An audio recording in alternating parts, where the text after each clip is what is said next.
याद कीजिए बैंक का चेक क्लियर होने में लगने वाला समय। याद कीजिए बिजली या टेलीफोन के बिल भरने के लिए लगने वाली लंबी लाइन। या फिर याद कीजिए दुकानदार का ये कहना कि भैया छुट्टे नहीं हैं, चेंज लेकर आओ। या फिर 1 या 2 रुपए के बदले मिलने वाली टॉफियां।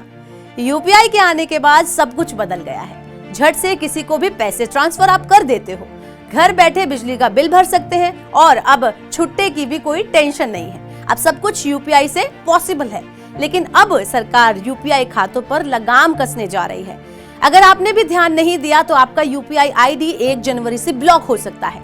जी हाँ, दरअसल national payment corporation of India यानी एनपीसीआई ने लंबे समय से उपयोग में नहीं आ रहे यूपीआई अकाउंट को ब्लॉक करने की बात कही है। एनपीसीआई के ताजा आदेश के अनुसार अगर कोई यूपीआई आईडी 1 साल से उपयोग में नहीं आ रही है तो उसे 1 जनवरी से ब्लॉक कर दिया जाएगा।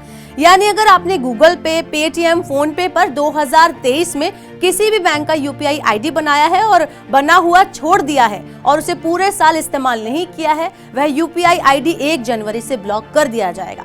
आपको बताती हूँ कि ये नया नियम क्या है और यूपीआई आईडी बंद क्यों किए जा रहे हैं। तो एनपीसीआई के ताजा नियम के अनुसार इस नियम में क्रेडिट या डेबिट दोनों ट्रांजैक्शन शामिल किए जाएंगे। अगर किसी यूपीआई आईडी पर पैसे नहीं भेजे गए हैं या फिर प्राप्त नहीं किए गए हैं तो वो आईडी बंद कर दी जाएगी। नए साल से ग्राहक इन आईडी से लेन देन नहीं कर पाएंगे। एनपीसीआई ने बैंक और थर्ड पार्टी एप्स को इन यूपीआई आईडी की पहचान करने के लिए 31 दिसंबर तक का समय भी दिया है।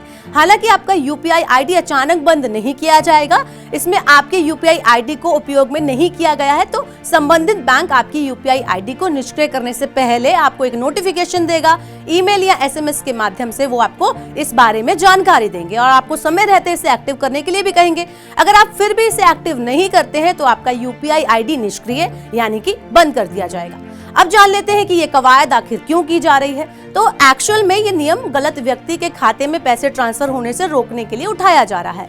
एनपीसीआई को उम्मीद है कि इस नए नियम से गलत व्यक्ति के खाते में पैसे ट्रांसफर जो होते थे अभी तक वो रुक सकते हैं, वो रोके जा सकते हैं।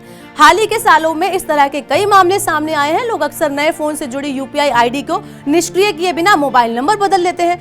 यही नंबर किसी अन्य व्यक्ति के पास पहुंच जाता है जबकि यूपीआई पुराने व्यक्ति की है। ऐसे में गलत लेन देन की संभावना जो होती है, वो गुंजाइश जो होती है, वो बढ़ जाती है।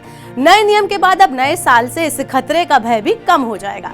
तो इस तरह से अगर आपकी भी कोई ऐसी यूपीआई आईडी है जो कि आप इस्तेमाल नहीं कर रहे तो ध्यान रखिए, आप उसको निष्क्रिय करवा दीजिए, वरना ये खुद ब खुद 1 जनवरी से निष्क्रिय हो जाएगा।